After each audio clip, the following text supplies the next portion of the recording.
لیا تو کہنے لگے کیا سبب ہے مجھے ہدہد نظر نہیں آتا؟ کیا کہیں غائب ہو گیا ہے؟ میں اسے سخت سزا دوں گا یا ذبح کر ڈالوں گا یا میرے سامنے اپنی بے قصوری کی واضح دلیل پیش کرے۔ ابھی تھوڑی ہی دیر ہوئی تھی کہ ہدہد آ موجود ہوا اور کہنے لگا کہ مجھے ایک ایسی چیز معلوم ہوئی ہے جس کی آپ کو خبر نہیں، اور میں آپ کے پاس ملک سبا سے ایک یقینی خبر لے کر آیا ہوں۔ میں نے ایک عورت دیکھی کہ ان لوگوں پر حکومت کرتی ہے اور ہر چیز اسے میسر ہے، اور اس کا ایک شاندار تخت ہے۔ میں نے دیکھا کہ وہ اور اس کی قوم اللہ کو چھوڑ کر آفتاب کو سجدہ کرتے ہیں، اور شیطان نے ان کے اعمال انہیں آراستہ کر دکھائے ہیں اور ان کو رستے سے روک رکھا ہے، پس وہ رستے پر نہیں آتے اور نہیں سمجھتے ہیں کہ اللہ کو جو آسمانوں اور زمین میں چھپی چیزوں کو ظاہر کر دیتا اور تمہارے پوشیدہ اور ظاہر اعمال کو جانتا ہے، کیوں سجدہ نہ کریں؟ اللہ کے سوا کوئی عبادت کے لائق نہیں، وہی عرش عظیم کا مالک ہے۔ سلیمان نے کہا اچھا، ہم دیکھیں گے تو نے سچ کہا ہے یا تو جھوٹا ہے۔ یہ میرا خط لے جا اور اسے ان کی طرف ڈال دے، پھر ان کے پاس سے ہٹ جانا اور دیکھنا کہ وہ کیا جواب دیتی ہیں۔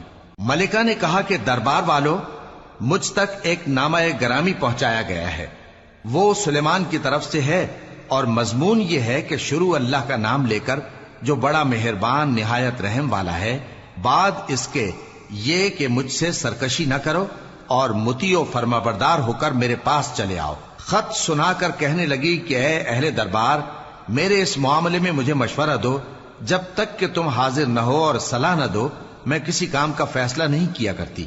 وہ بولے کہ ہم بڑے زوراور اور سخت جنگجو ہیں، اور حکم آپ کے اختیار میں ہے، تو جو حکم دیجیے گا اس کے انجام پر نظر کر لیجیے گا۔ اس نے کہا کہ بادشاہ جب کسی شہر میں داخل ہوتے ہیں تو اس کو تباہ کر دیتے ہیں اور وہاں کے عزت والوں کو ذلیل کر دیا کرتے ہیں، اور اسی طرح یہ بھی کریں گے، اور میں ان کی طرف کچھ تحفہ بھیجتی ہوں اور دیکھتی ہوں کہ قاصد کیا جواب لاتے ہیں۔ پس جب قاصد سلیمان کے پاس پہنچا تو سلیمان نے کہا کیا تم مجھے مال سے مدد دینا چاہتے ہو؟ سو جو کچھ اللہ نے مجھے عطا فرمایا ہے وہ اس سے کہیں بہتر ہے جو تمہیں دیا ہے۔ حقیقت یہ ہے کہ اپنے تحفے سے تم ہی خوش ہوتے ہوگے۔ ان کے پاس واپس جاؤ، اب ہم ان پر ایسے لشکر لے کر حملہ کریں گے جن کے مقابلے کی ان میں طاقت نہ ہوگی، اور ان کو وہاں سے بے عزت کر کے نکال دیں گے اور وہ ذلیل ہوں گے۔